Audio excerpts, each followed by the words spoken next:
about health, and I never charge a single cent. Why? We are a team in the Philippines. Yes! And so, the answer to my question became a lot clearer when I got sick.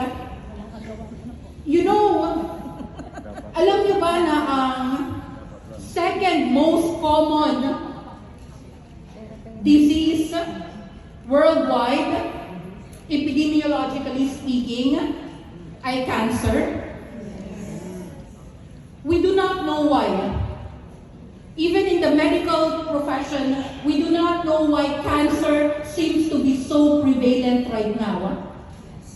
But what we know is that inflammation, pamamaga,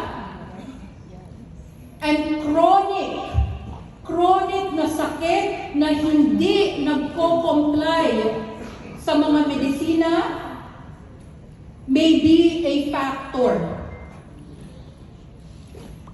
And so, if these are the cause, I realize if many people learn about pure tear, then maybe we can save a lot of lives. Tama?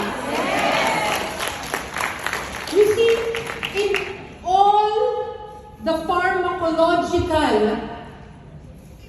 categories of medicine na pinag-aralan namin for years and years, ngayon lang talaga ako nakakita ng formula na kasing lakas ng pure tear, which would rarely, if non-existent, have no side effects. Alam niyo ba kung bakit FDA would require clinical studies on human trials for drugs? Do you know why? Because you are dealing with chemicals. You are dealing with synthetic drugs that may have adverse reaction in a person's body.